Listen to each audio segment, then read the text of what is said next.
Mesmo um diagrama de equilíbrio de fases simples, ele contém informações muito importantes que descrevem um sistema. Por exemplo, nessa figura aí está sendo mostrado um diagrama de equilíbrio de fases de dois elementos genéricos, A e B, que possuem miscibilidade completa, segundo as regras de Hume-Rothery. O cobre e o níquel são dois exemplos de metais que têm esse comportamento.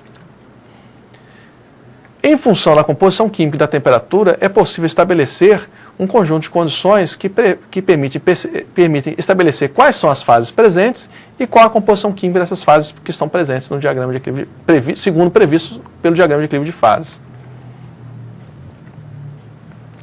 No exemplo atual, considerando o diagrama cobre-níquel, e uma composição química de 36% de níquel e uma temperatura de 1200 graus centígrados, pelo diagrama de equilíbrio de fases, podemos perceber que nessas condições de 1200 graus centígrados e 36% de níquel, a liga cobre-níquel apresenta duas fases distintas, a fase líquida e a fase sólida.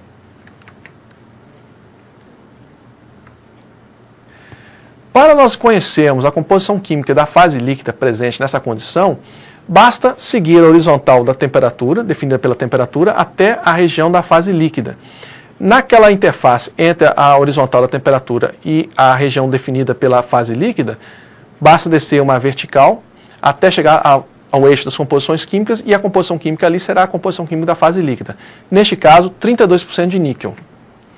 Da mesma maneira, é possível fazer essa análise para a fase sólida. Olhando uma horizontal definido pela temperatura até o campo da fase sólida e descendo uma vertical até o eixo da composição química, é possível descrever que a fase sólida, nessas condições, terá 43% de níquel. Apesar da liga ter 36% de níquel, a fase líquida ela é mais rica em cobre do que a fase sólida.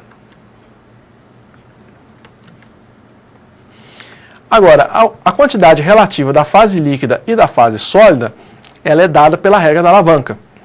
A regra da alavanca funciona da seguinte maneira: se nós temos uma região bifásica, que pode ser de qualquer, nós temos uma fase presente dada por uma lateral dessa região bifásica e outra fase presente dada pelo outro lado dessa região bifásica. Se nós estendemos a horizontal da temperatura até essas duas regiões, nós teremos definidos dois extremos, um ponto da fase de uma fase e o ponto de outra fase. Nesse exemplo aqui, o ponto de uma fase líquida e o ponto da fase sólida. O ponto intermediário será o ponto definido pela composição química da liga. A quantidade, no caso da fase líquida aí mostrada pelo exemplo, ela é dada pela distância do ponto até a interface da fase sólida, da interface da fase contrária, dividido pela quantidade total, pela área total, ou pelo comprimento total dessa linha de temperatura. O valor do segmento entre o ponto e a fase contrária dividido pelo total dá o percentual da fase líquida.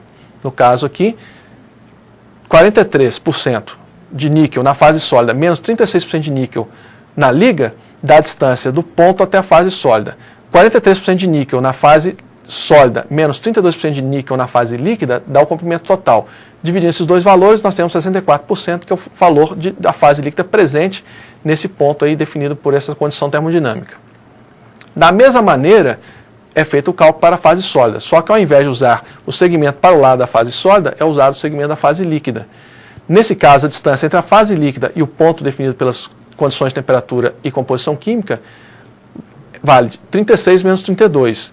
E o comprimento total continua sendo 43 menos 32. Dividindo uma coisa por outra, nós temos 36% de fase sólida.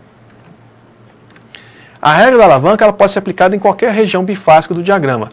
Por exemplo, na mesma temperatura, 1200 graus centígrados, porém com outra composição química, 70% de cobre, nós podemos perceber que nessas condições nós vamos ter 50% de líquido e 50% de sólido, ou seja, meio a meio de cada uma das fases. Essa informação ela é retirada diretamente do diagrama de equilíbrio de fases, através de análise da posição geométrica, que é a linha da temperatura, a linha horizontal da temperatura, corta a região de fase sólida e a região de fase líquida. A regra da alavanca ela é válida e aplicável a qualquer região bifásica de um diagrama de fases, não importa quais fases sejam, se é alfa, beta, ou como no exemplo aí, epsilon e eta.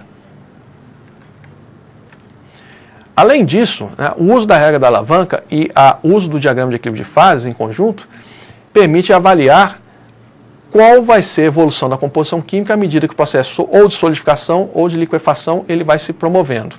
Nesse caso aí, imagine que está sendo mostrado a variação da temperatura e da composição química de um diagrama genérico A e B. Para o caso particular de um diagrama níquel-cobre, para uma composição química de 36% de níquel, essa figura ilustra que a fase sólida que vai se formando, ela vai se enriquecendo no elemento químico de menor ponto de fusão. À medida que a temperatura vai caindo e que mais fase sólida vai formando, o elemento químico de menor ponto de fusão, que tende a ficar no estado líquido, ele vai solidificando de tal maneira que, no caso, como o níquel tem um ponto de fusão mais elevado, a parte central do cristal formado ele é mais rica em níquel, que quer solidificar primeiro, enquanto que a parte externa do cristal ela é mais rica em cobre, que quer solidificar por último. No caso desse exemplo aí, a parte central do cristal ela possui uma composição química de 46% de níquel e a parte mais externa do cristal possui uma composição química de 31% de níquel, sendo que a média da liga é de 36%. Essa figura está mais facilmente visível esse comportamento. Essa variação da composição química é natural, acontece nas estruturas cristalizadas, com o diagrama de equilíbrio de fase, que tem uma região bifásica. Essa variação de composição química ela tende a ser minimizada pela difusão, mas ela ocorre num certo momento durante o processo de solidificação.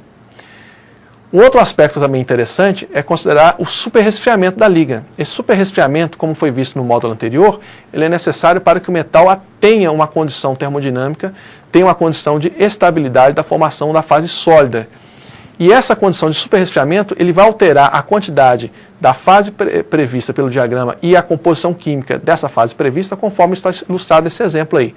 A linha de sólidos do diagrama ela tem um pequeno deslocamento, ilustrado pela região vermelha, fazendo com que a fase sólida, formada no final do processo de solidificação, ela seja mais rica no metal de mais baixo ponto de fusão do que a prevista anteriormente pelo diagrama de equilíbrio de fase normal. E estaremos à disposição para maiores dúvidas. Até breve.